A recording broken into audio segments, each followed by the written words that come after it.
On to another bad weather game. This is going to be pretty brutal for one particular quarterback, with the Lions now sitting at a juice 3, so favored at a field goal. There are some 3.5s with the Bears juiced at plus 3.5. It's down from 5, which I think was the number when the spread opened up on Sunday night. Total has continued to plummet, similar to the Rams and Ravens game. And the Lions covered against the Saints last week, and I bet the Bears at plus 3.5 on Monday. I would still play it if the juice number above the key number of 3, even at minus 120, laying a buck 120 to win a single unit, depending on, again, how much you're putting at stake on your individual NFL bets. But the Lions won their first matchup against the Bears in Week 11, outgaining the Bears in yards per play. But needing 2 touchdowns in the final 3 minutes, maybe 3+ minutes, because I think they scored just under the 3-minute mark. That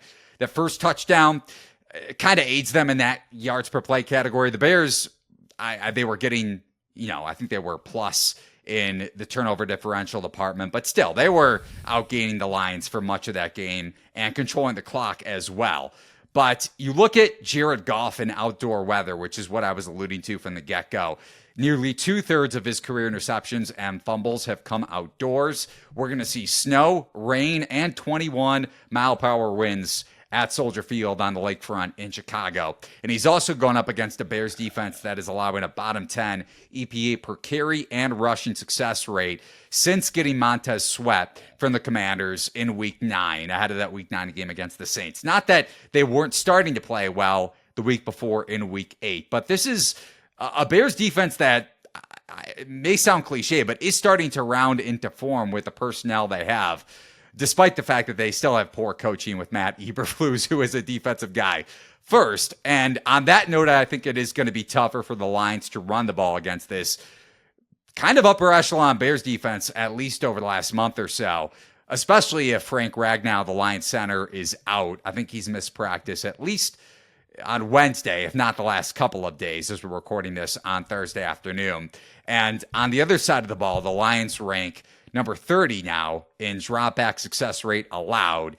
Maybe the weather affects Justin Fields just as it should affect Jared Goff, but Lions have also struggled with mobile quarterbacks, as we saw in the Dome against Fields in his first game back, coming off of that finger injury. So I expect the Bears offense to continue their success that we saw the first time these two teams linked up, and then I think their defense plays well in poor conditions against a quarterback that, I hate to say you can rely on trends, but Goff's numbers in bad weather, I think, hold true yet again against the Bears. So how are you betting, or at least looking at this game, Mo?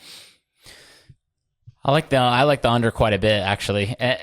I mean, you say the total's been on the move, but has it? Because we're still looking at a pretty, I would say, medium level total by nowadays standards, which kind of stuns me with the conditions and like what you talked about with Jared Goff, but I think is legitimate, and you definitely are more inclined to say that when you look at kind of where he's from. He played his college football in California. Then he comes in, he has a home stadium indoors for his whole NFL career, basically.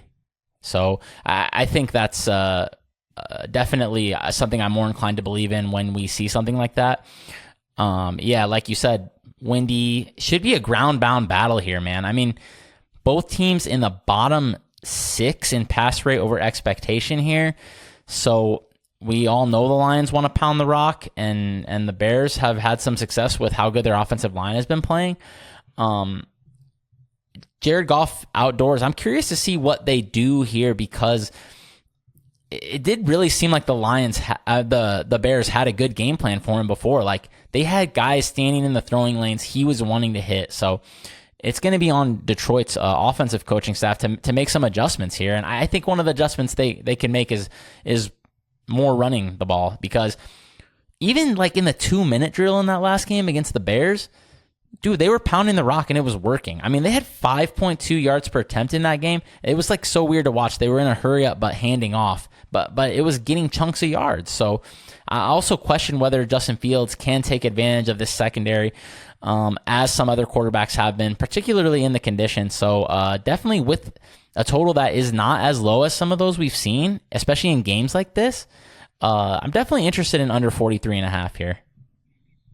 Yeah, definitely. I knew you made the case for Detroit being able to run the ball. I think the Bears defense and their metrics hold up here, but I think the Bears also, if you're looking maybe at a Chicago under same game parlay or something like that. Not that I'm betting that, not that Mo's betting that, because I don't necessarily think you like the Bears correlated with that side of the total. But I think it either way here, whether you like Detroit or Chicago, like you said, the script plays towards both teams trying to run the ball, whether they're efficient or not, and it plays to a lower scoring game as a result with the pace. So definitely agree with you on that look for the total.